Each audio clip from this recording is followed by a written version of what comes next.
পা দিলেন কে? দুইটা সুস্থ কিডনি দান করলেন কে? এত কিছু আল্লাহ দিলেন। লোকমানকে আল্লাহ দেখে বলে, লোকমান আনিশকুর লিল্লাহ, পড়ুন সবাই, আনিশকুর লিল্লাহ। লোকমান রে, আমার শুকর আদায় করো, আল্লাহর কৃতজ্ঞতা প্রকাশ করো। কার শুকর আদায় করতে হবে? আল্লাহ রাব্বুল আলামিন এবার বলতেছেন, লোকমান হাকিমের একটা বেটা ছিল, বেটাকে কাছে ডাক দিয়ে নিয়ে লোকমান হাকিম ওয়াজ করতেছেন এই বলে, ইয ক্বালা লুকমানু লিবনিহি ওয়া হুয়া ইয়াইযুহু ইয়া বুনাইয়া লা তুশরিক বিল্লাহ ইন্নাশ শিরকা লাযুলমুন আযীম। আমাদের বেটা আছে না বাবা? পুত্র আছে না? আমাদের কন্যা আছে। কে দিছে নাকি? জবান খুলে জোর কোন কে দিল? যার বেটা নাই, বেটি নাই, তাকে জিজ্ঞেস করুন বেটার কি মূল্য, বেটির কি মূল্য। কিন্তু বেটা বেটি হবার পর মানুষের মতো মানুষ বানানোর চিন্তা যদি আমরা না করি, কিয়ামতের ময়দানে ওই বেটা বলবে, আরিনাল্লাযাইনি আযাল্লানা মিনাল জিন্নি ওয়াল ইনস।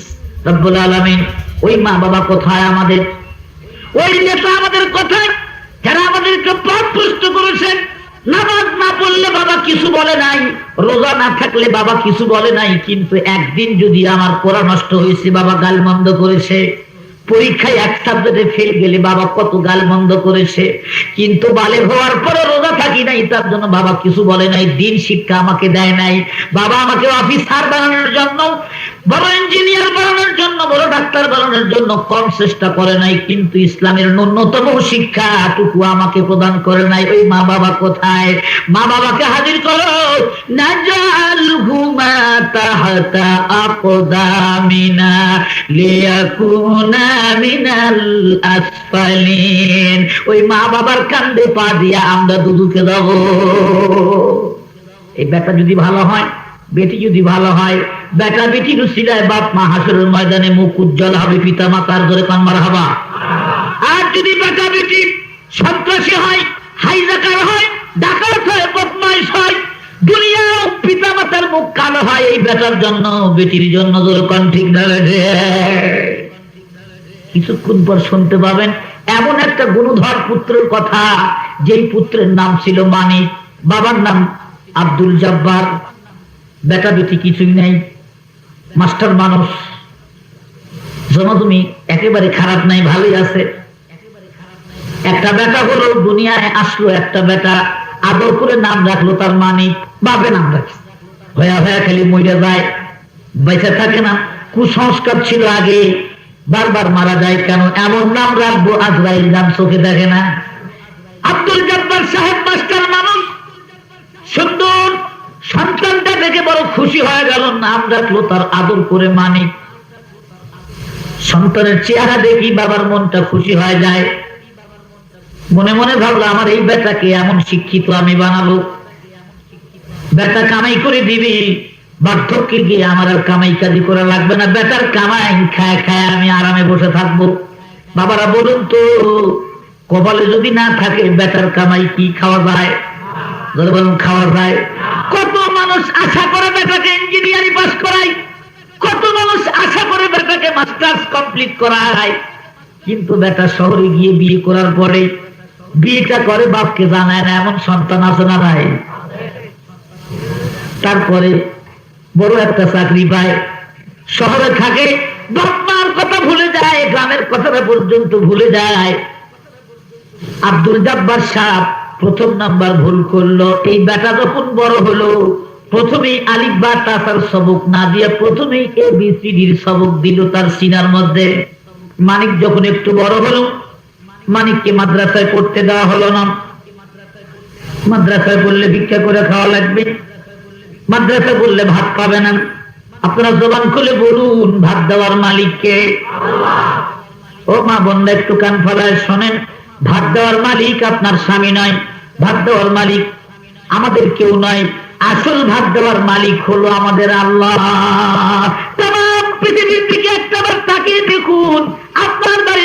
বিড়ালের জন্য আপনি 10 মণ ধান আলাদা করে জোগাড় করে রাখেন নাই? কুকুর বিড়াল যদি না খায়, না মরে, তাহলে আপনি মানুষ, তাও মুসলমান, আপনাকে কি আল্লাহ না খাওয়া মারবে? বিশেষ করে আল্লাহর কোরআন পড়নেওয়ালা আল্লাহর অফিসার বান্দাদেরকে আল্লাহ রাব্বুল আলামিন ইজ্জতের জীবন দান করবেন। জোরে জোরে বলেন সুবহানাল্লাহ। এ পর্যন্ত কি দেখেছেন কোন হক্কানি আলেম আপনার কাছে ভিক্ষা করার জন্য হাত বাড়াইছে? ও বাবারা, সহি করে আল্লাহর কোরআন পুরা জানে এমন মানুষটাকে আমার আল্লাহ দুনিয়ায় বেইজ্জতি করবে না। এটা আল্লাহর ওয়াদা। মাদ্রাসায় পড়তে দিল না, দিল প্রাইমারি। কি মারি? হাসা বলে হাসি, হাসি বলে হাসা, এই বলে হাসা হাসি করে কানাকানি, একদম বাকদম সবক আরম্ভ হয়ে গেল। ঠিক না বেঠি? আরে কথা কন না, ঠিক না বেঠে? কত সরকার আইলো গেল, কিন্তু প্রাইমারিতে এই শিক্ষা ব্যবস্থাপনা খারাপ। কচি বাচ্চার সিনার মধ্যে কি ঢুকিয়ে দেওয়া হচ্ছে বাবা? একদম বাকদম ঘোড়াদম সাজে, ঢাক ঢোলু ঝাঁঝর বাজে, বাজতে বাজতে চলল ঢুলি, ঢুলি গেল কমলা ফুলি, কমলা ফুলি টিয়েটা, সূর্য চাচার বিয়েটা। সূর্যরে কেন মামু ডাকলেন? আজকাল মামু, কাল বলবে খালু। যদি কয়া ফেলাই সূর্য দেবতা, নাউযুবিল্লাহ। মুসলমান ভাইরা, শুধু তাই নয়, প্রাইমারি স্কুল থেকে শুরু করে মাস্টার্স কমপ্লিট করতে যত বছর সময় লাগে, স্কুল কলেজ আর ভার্সিটি পর্যন্ত যত বছর সময় লাগলো, যদি এত বছরের ভিতরে একটা দিন এই ছেলে আল্লাহর নাম না নেয়, তার কি এমএ পাস করা ঠেকবে? এমএ পাস করা ঠেকবে? কিন্তু একটা ছেলে যখন প্রথম মাদ্রাসায় যায়, মাদ্রাসায় প্রথম যাবার পর উস্তাদ বলে, বাবা উযু বানায় আসো। ওরে কন্যা সুবহানাল্লাহ। আত-তুহুরু শাতরুল ঈমান, পবিত্রতা ঈমানের অর্ধেক বলা হয়েছে। ইংরেজি বই পড়তে কি উযু করা লাগে? বাংলা পড়তে কি উযু করা লাগে? হাতিমা টিম টিম তারা মাঠে পারে ডিম, তাদের খাড়া দুটি সিং তারা বুঝে ঘোড়ার ডিম।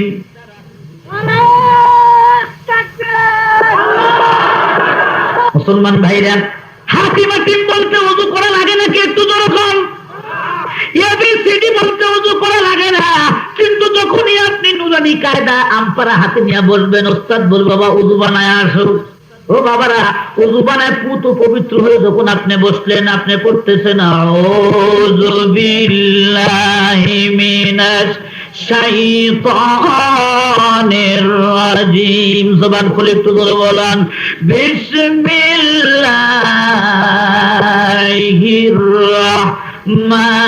রাহমানির রাহিম। উস্তাদে কয় রব্বি জিদনি ইলমা, আলিফ বা তা তার সবক দিয়ে দিল। ওস্তাদ তখন বলে দিল, ছাত্র তখন পড়তে আরম্ভ করে। বন্ধুগণ, আপনার সন্তান যখন একটু বড় হয়ে গেল, কোরআন শরীফ শিখতে পারলো, যদি আর কিছুই না শিখতে পারে, কোরআনটা শিখতে পারলো।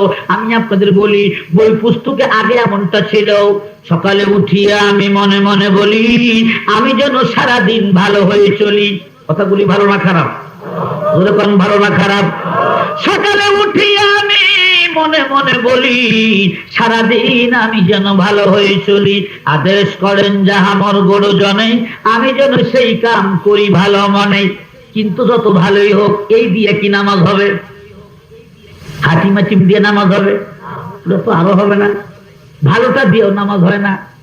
যেটা ভালো কইলেন, সারাদিন আমি যেন ভালো হয়ে চলি। আদেশ করেন যাহা মোর গুরুজনে, আমি যেন সেই কাজ করি ভালো মনে। এত ভালো ভালো কথা নিয়ত করলেন। নিয়ত করার পর যদি আপনি সানাটা না বইরা শুরু করলেন, ওই বাংলা কথাগুলি বললেন, আপনার নামাজ কি হবে? তাহলে যা বইরা নামাজ হয় না, ওটা শিক্ষা করা আগে দরকার না। যেটা পড়লে নামাজ হবে, ওটা শিক্ষা করা আগে দরকার। قال النبي صلى الله عليه وسلم طلب العلم فريضة على كل مسلم। প্রাইমারি শিক্ষার কথা আমি নিন্দা করি না বাবা, শিক্ষার প্রয়োজন ঠিকই আছে, প্রাইমারিতে দেন, কোনো আপত্তি নাই, কিন্তু তার আগে আপনার কচি বাচ্চাকে আগে আল্লাহর কালাম শিক্ষা দেন। আব্দুল জব্বার ভুল করছে প্রথম এই জায়গায়, ছেলের নাম ডাকলো মানিক, নাম রাখতে আলেম ওলামাকে ডাকা লাগলো না, আকিকার দিন আলেম ওলামাকে ডাকা লাগলো না, পরামর্শ না করে ছেলেকে প্রাইমারিতে দিল। ভালো রেজাল্ট করলো যখন, বাবা খুশি হয়ে ছেলেকে দিল হাই স্কুল। মেট্রিক পরীক্ষার রেজাল্ট যেদিন বের হবে সেই দিনে আব্দুল জব্বার সাহেব বেটাকে ডাক দা, বেটা তুমি থাকো, শহরে যাচ্ছি আমি, আধা ঘন্টার রাস্তা, তোর ম্যাট্রিক পাসের রেজাল্টটা আমি নিয়ে আসি। বাবার মন কত খুশি, আমার বেটা যদি ব্রিটিশ পিরিয়ডের ম্যাট্রিক পাস যদি একবার পাস করতে পারে আমার দুঃখের দিন ঘুচে যাবে। একবার যদি আমার বেটা ম্যাট্রিক পরীক্ষা পাস করতে পারে, বড় চাকরি না পাইলেও আরো লেখাপড়া করার সুযোগ পাবে। বুক ভরা আশা নিয়ে বেটা যায় নাই, বাপ গেছে রেজাল্ট আনার জন্য। যখন রেজাল্ট খবর নিতে গেল, শুনলো 3 সাবজেক্টে লেটার নিয়ে তোমার বেটা ম্যাট্রিক পাস করছে। বাবা খুশি হয়ে 10 কেজি মিষ্টি কিনছে। কয় কেজি?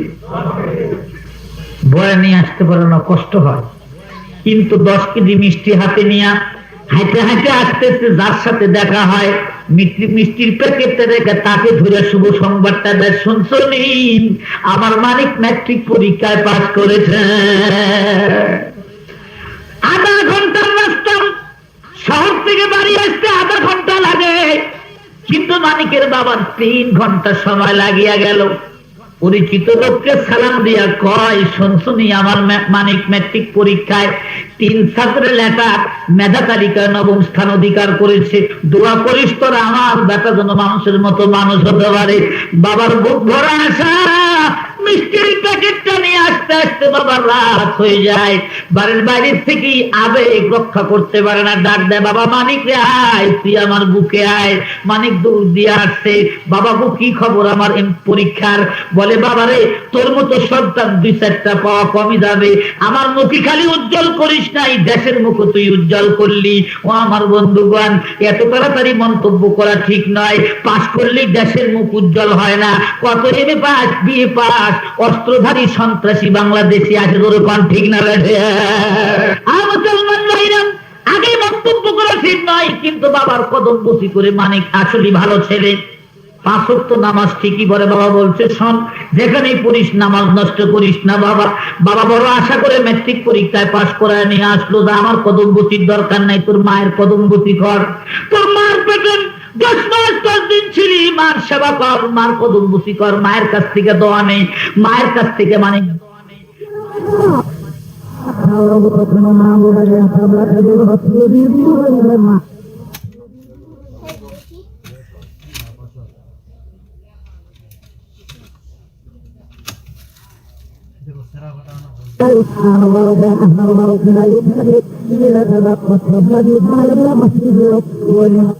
আমার নতুন বৌমা বুঝবে না তুমি কোন তরকারি পছন্দ করো, কেমন জিনিস পছন্দ করো। আমি আমার বৌমার কাছে থেকে থেকে আমার মতো রান্না বান্না বৌমাকে শিখাবো। যারে বাবা মানিক, যা পাত্রী দেখে সংবাদ দিস, নইলে আমরা তোর বিয়ার পাত্রী দেখতেছি। মা কদমে হাত দিয়ে মানিক বিদায় নিয়ে যায়।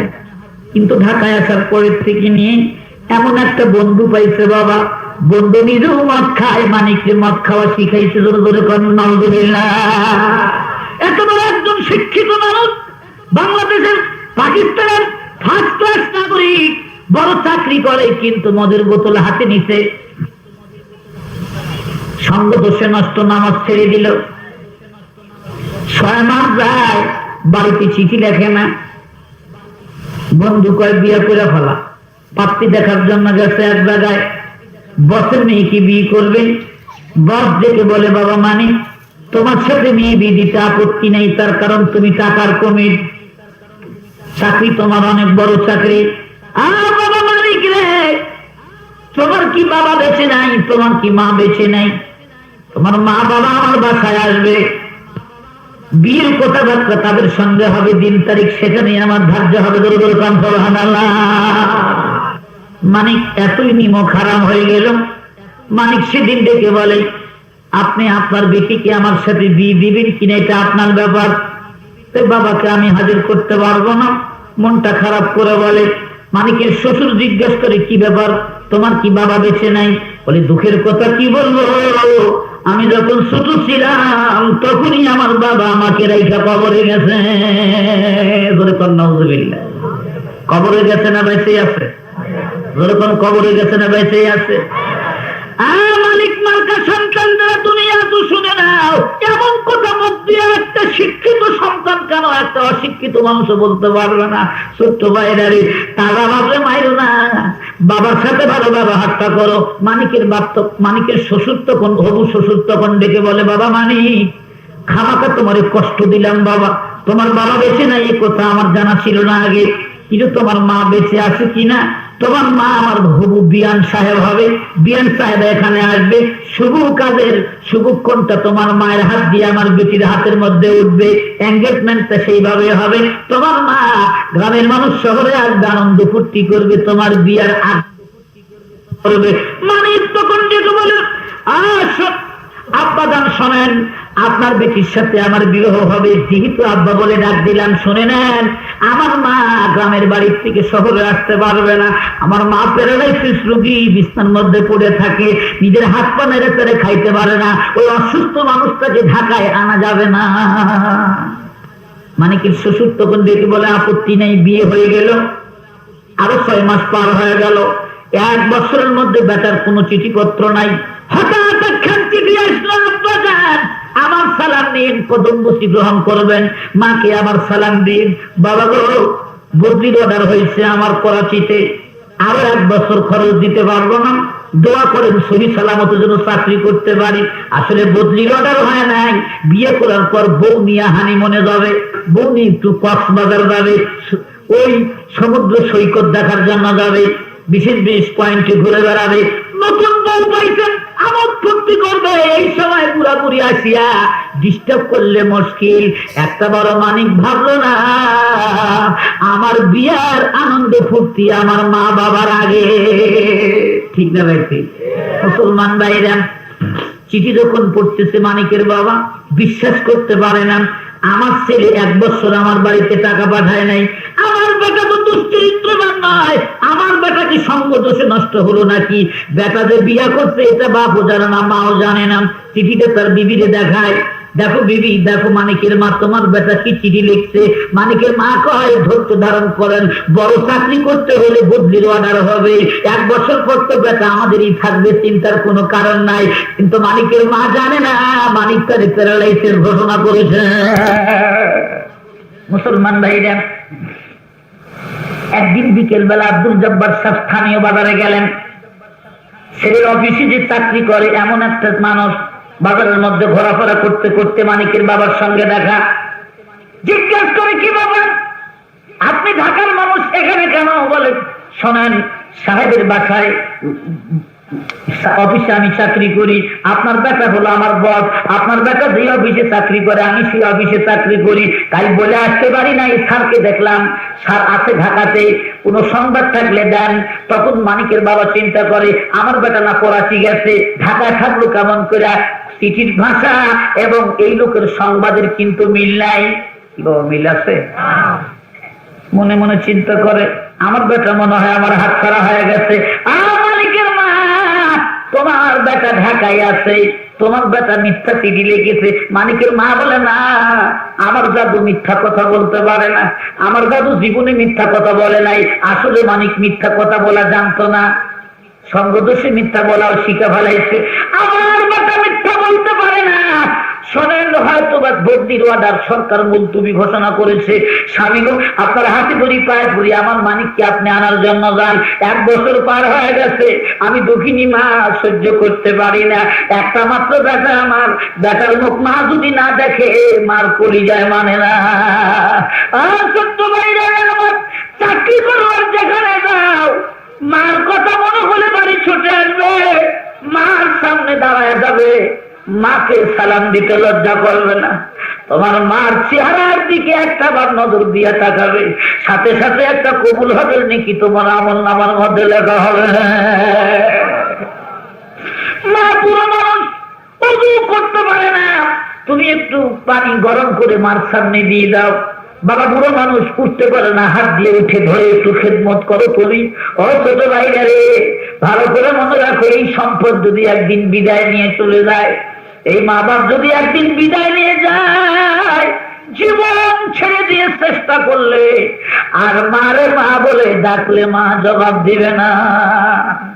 মানিকের মা ডেকে বলে, স্বামী গো, 1 বছর আমি বেটা দেখি নাই। আমি এখন থেকে নিয়ে সন্ধ্যা পর্যন্ত আমার বেটা মানিকের জন্য পিঠা বানাবো। মা রকমারি পিঠা বানায়, নারকেলের লাড়ু তৈরি করে।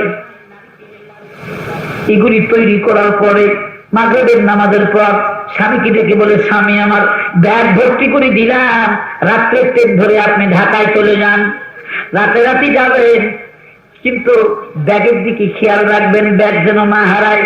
কালকে সকালবেলা অফিসে বেটার সঙ্গে দেখা করবেন, যা বলবেন তোর মা তোকে দেখার জন্য পাগল বাবা। স্বামী আমার, আপনি গেলে ঠিকই আমার বেটা আসবে, আমার কলিজা আমার দেহের মধ্যে যেন আসবে, আমার প্রাণ পড়ে আছে আমার ঢাকার বাড়িতে। স্বামী গো যান।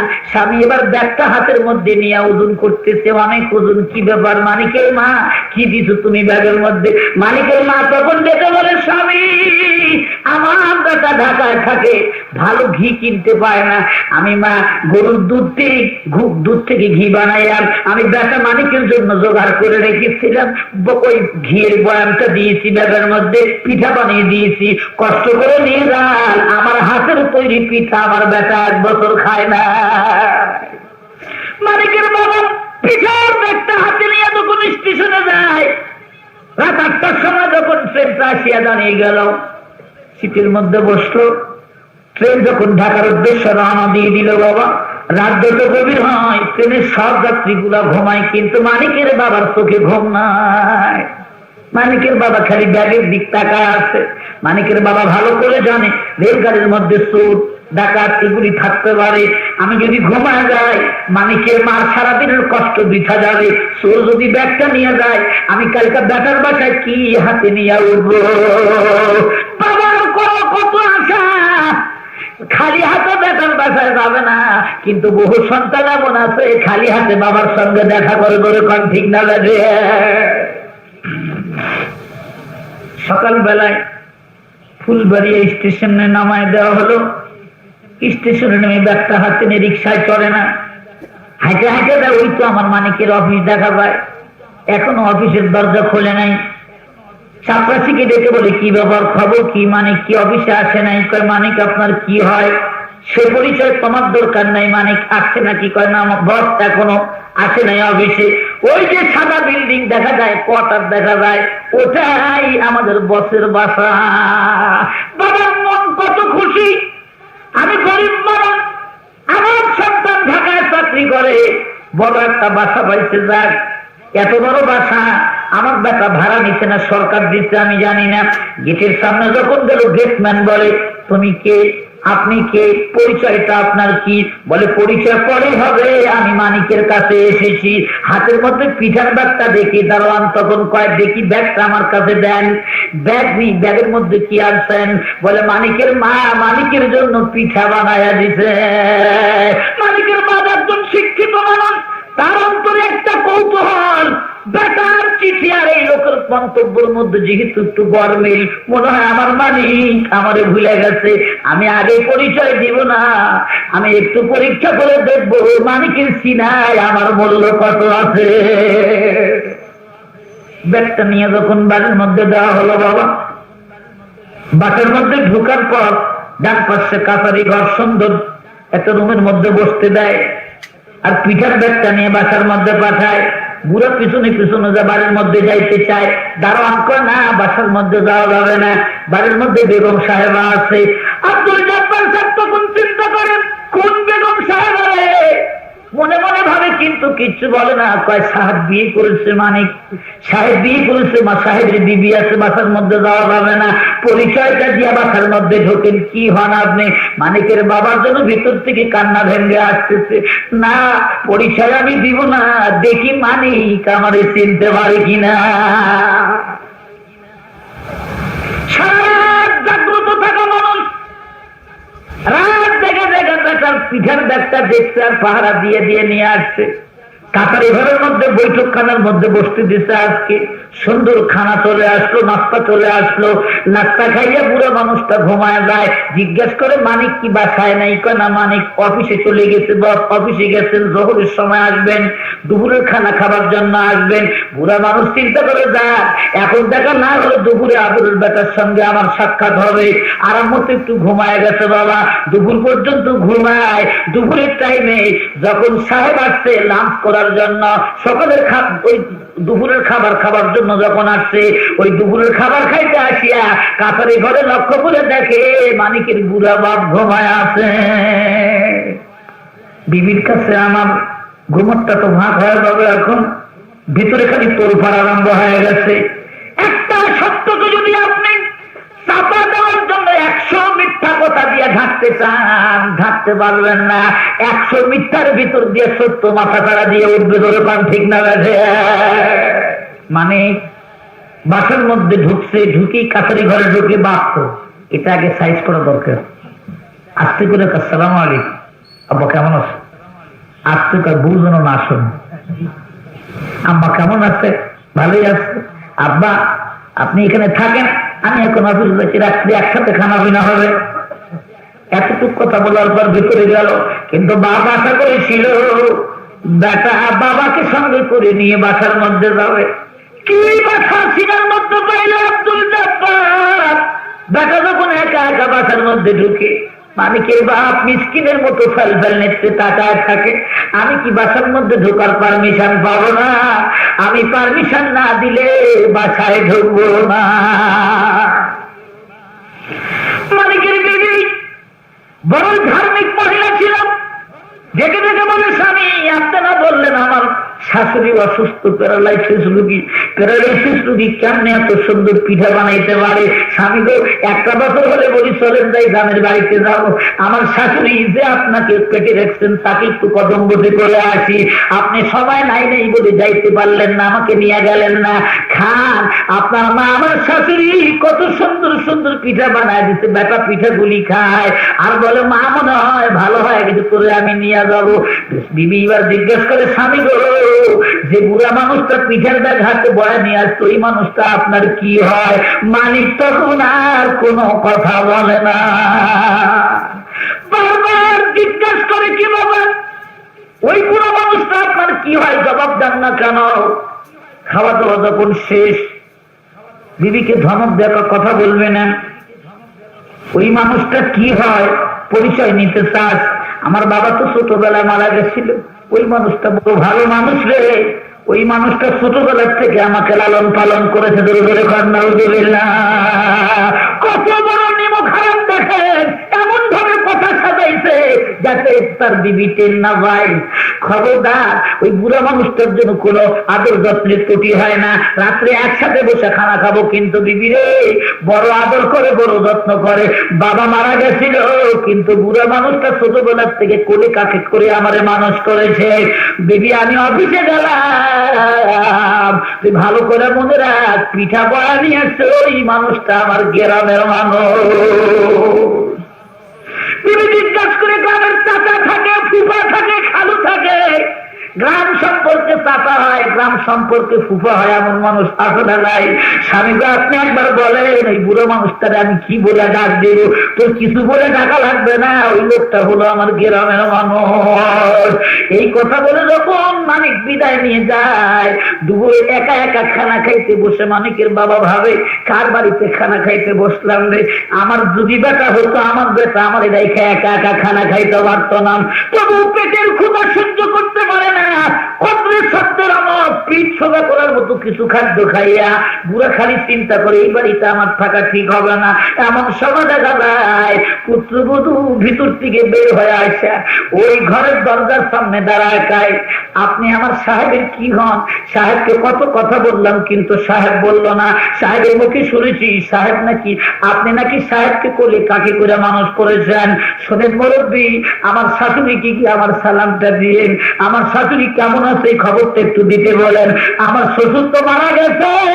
এই কথা শোনার সাথে সাথে আব্দুল জব্বার চিৎকার দিয়ে উঠলো, হ্যাঁ কি বলে এটা? তবু কিন্তু কথা চাপা রাখে। জিজ্ঞাসা করে তুমি কি হও মা, তুমি একটু বলো। বলে আমি হলাম মানিকের বিবি, আমি হলাম এই বাড়ির বউ, আমার শ্বশুর বেঁচে নাই। আমি জিজ্ঞাসা করলাম আপনি কি হন মানিকের, আপনি একটু পরিচয়টা দেন।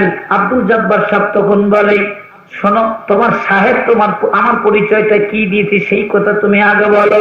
পুত্রবধূ তখন ডাক দেয় বলে, সাহেব বলে গেল আপনি নাকি তার গ্রামের একজন মানুষ। আব্দুল জব্বার সাহেব তখন বলে মা,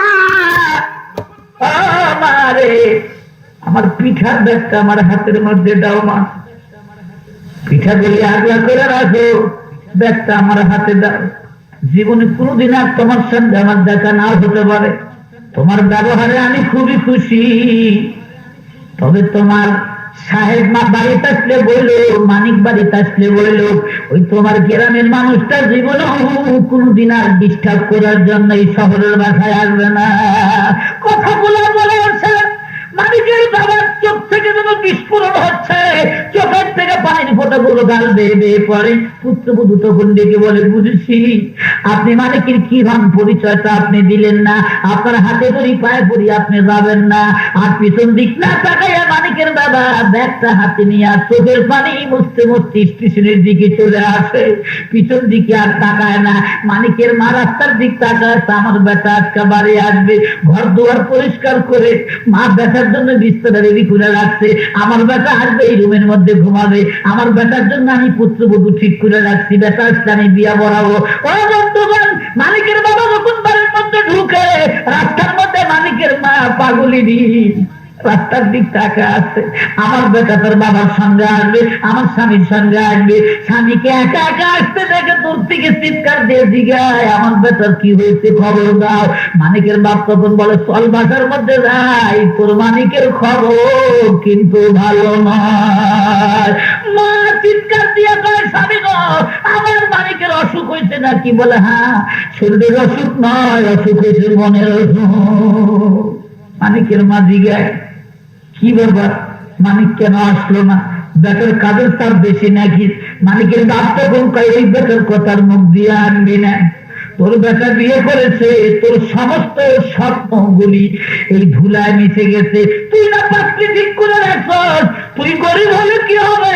তোর বেটা তো গরিব না, ভালো জায়গা বিয়া করছে। তুই তো আশা করেছিলি বধূবরণ করবি, বধূবরণ আর করা লাগবে না।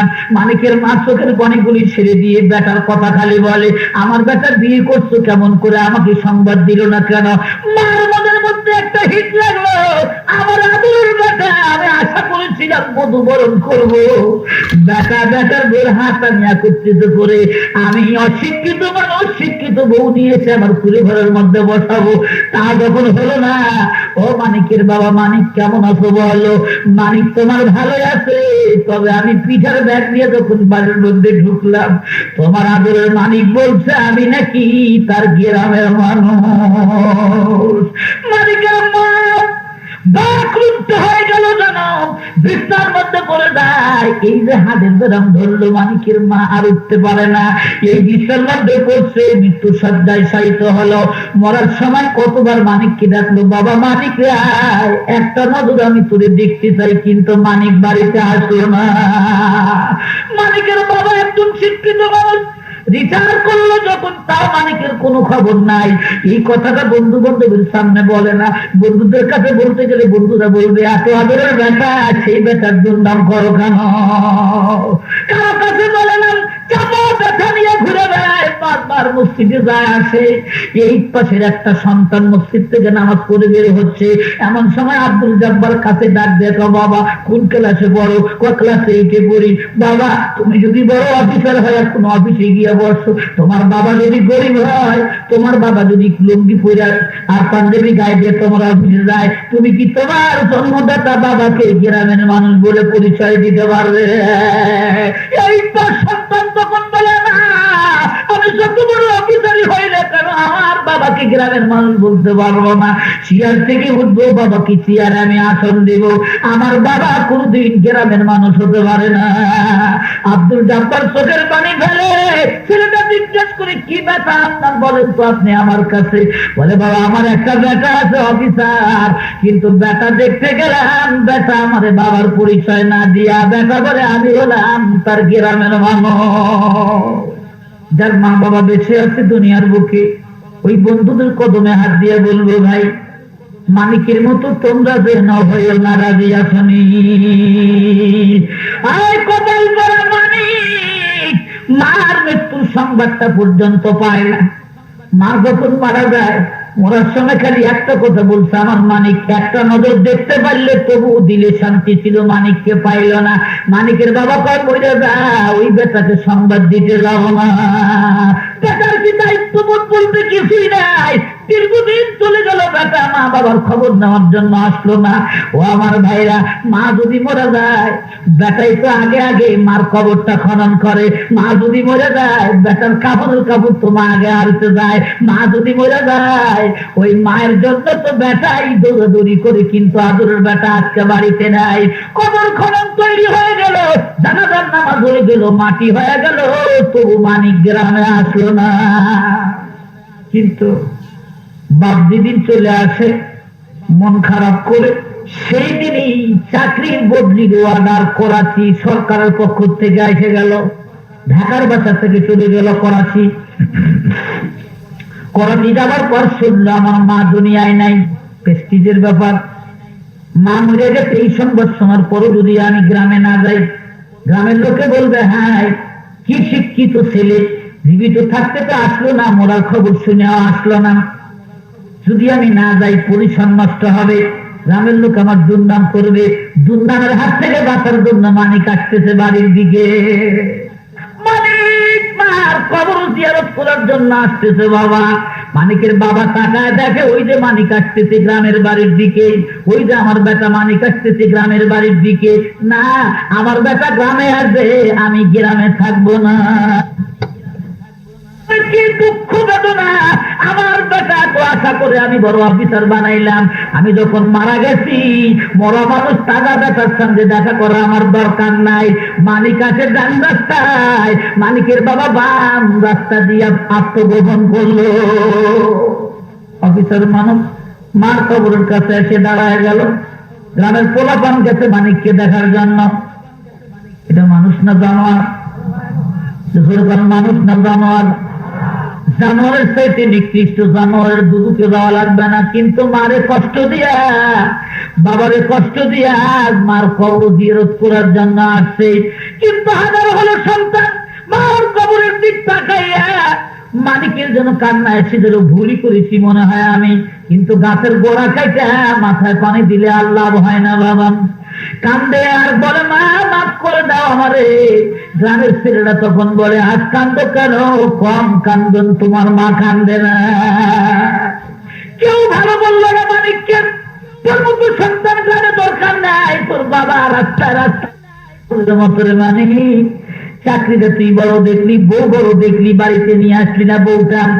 মানিক কোনো কথা সহ্য করতে পারে না বাবা, যার কথা শুনে খালি তিতা তিতা লাগে। তাই তো মানিক আজকে বাড়ি ছাড়িয়া চলে গেল ওই করাচির দিকে।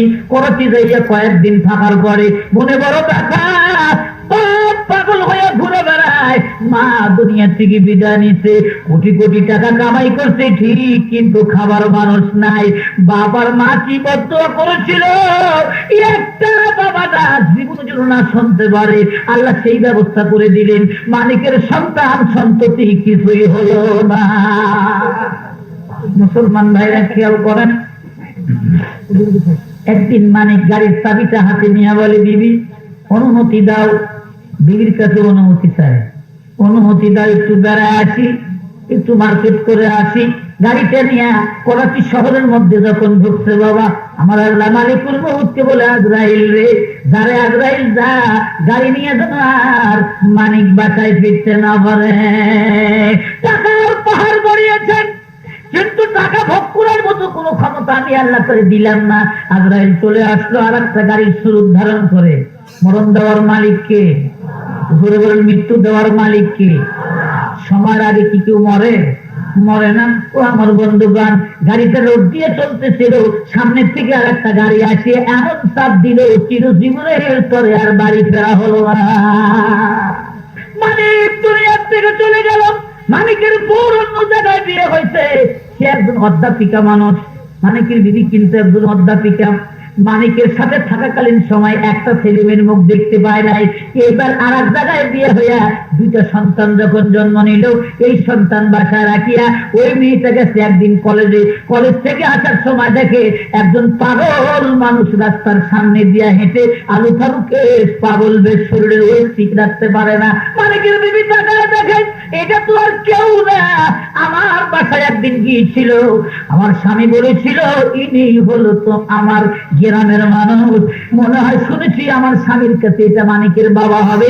রিক্সায় উঠায় নিয়ে মানিকের বাবারে ওই মেয়েটা নিজের বাসায় নিয়ে যায়। নিয়ে যাওয়ার পরে জিজ্ঞেস করে আব্বা কেমন আছেন? তখন জিজ্ঞেস করে মা তুমি কে?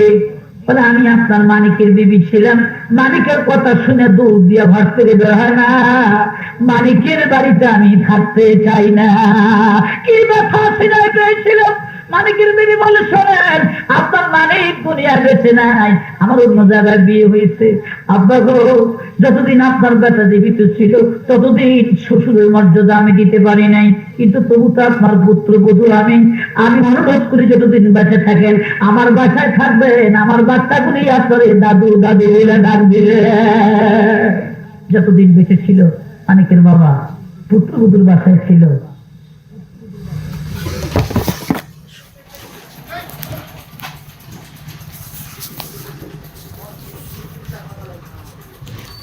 আমার